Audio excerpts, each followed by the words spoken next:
Vijayawada magistrate దగ్గర వల్లభనేని వంశీ కీలక వ్యాఖ్యలు చేశారు.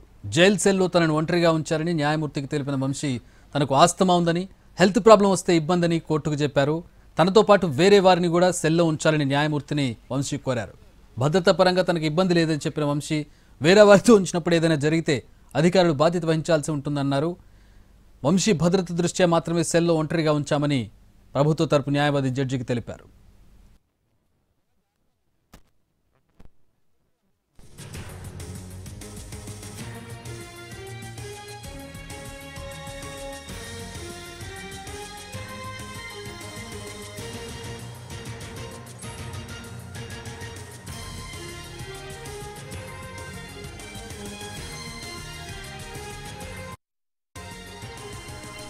రైట్, వంశీ మెజిస్ట్రేట్ దగ్గర ఎలాంటి విషయాలు చెప్పారు, అసలు ఎందుకు వంశీ వ్యాఖ్యలు చేయాల్సి వచ్చింది, దానికి మెజిస్ట్రేట్ నుంచి వచ్చినటువంటి ఆన్సర్ ఏంటి? మా ప్రతినిధి శ్రీకాంత్ నుండి తెలుసుకుందాం.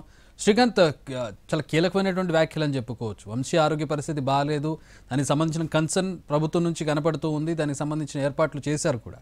మళ్ళీ వంశీ తనతో పాటు మరో వ్యక్తిని ఉంచారని అసలు ఏం మాట్లాడారు వంశీ? దానికి మెజిస్ట్రేట్ నుంచి వచ్చిన ఆన్సర్ ఏంటి?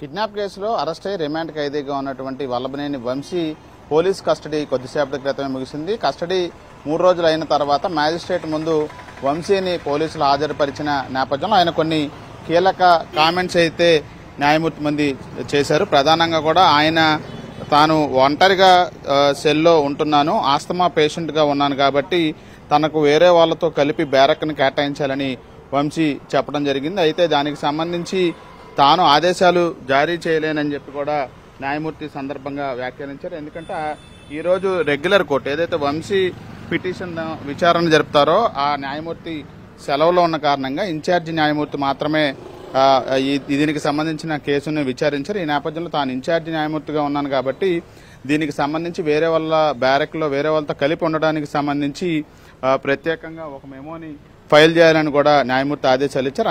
అంతేకాకుండా భద్రతా పరంగా కూడా ఆయనకు ఆస్తమా వచ్చినా ఎటువంటి ఇబ్బంది వచ్చినా జైలు అధికారులు చూసుకుంటారు, ప్రత్యేకంగా ఒక వ్యక్తిని కూడా ఏర్పాటు చేశారని కూడా అడగడం జరిగింది. అయితే తాను మాత్రం ఒంటరిగా ఉంటున్నాను, వేరే వాళ్ళతో కలిపి బ్యారక్ కేటాయించాలని చెప్పారు. అదేవిధంగా భద్రత పరంగా తాను వేరే వాళ్ళతో కలిసి ఉంటే తనకు ఇబ్బంది లేదని కూడా చెప్పినప్పటికీ కూడా వేరే వారితో కలిసి వంశీని ఉంచితే కనుక ఏమన్నా జరిగితే అధికారులు బాధ్యత వహించాల్సి ఉంటుంది కాబట్టి దాని మీద పూర్తి స్థాయిలో విచారణ జరిపిన తర్వాతే నిర్ణయం తీసుకుంటారు. ఇప్పటి వరకు వంశీ బ్యారక్ దగ్గర అంటే ఒంటరిగా ఉన్నటువంటి సెల్ దగ్గర ఒక అటెండర్ సౌకర్యం కల్పించాము, వాళ్ళే హెల్త్ పరమైన ఇబ్బందులు వస్తే వెంటనే దానికి సంబంధించి కూడా రియాక్ట్ అవుతారని కూడా చెప్పారు. మరోవైపు వంశీ కూడా ఈ కేసుకు సంబంధించి సత్యవర్ధన్కి నార్కో అనాలిసిస్ పరీక్షలు చేపిస్తే అన్ని విషయాలు బయటకు వస్తాయి, తాను కూడా అవసరమైతే పరీక్షలు చేయించుకుంటానని కూడా వ్యాఖ్యానించిన నేపథ్యంలో దీనికి సంబంధించి కూడా పిటిషన్ వేసే ఆలోచనలో వంశీ ఉన్నట్టుగైతే మనకి తెలుస్తా ఉంది. అదేవిధంగా కేసుకు సంబంధించి కూడా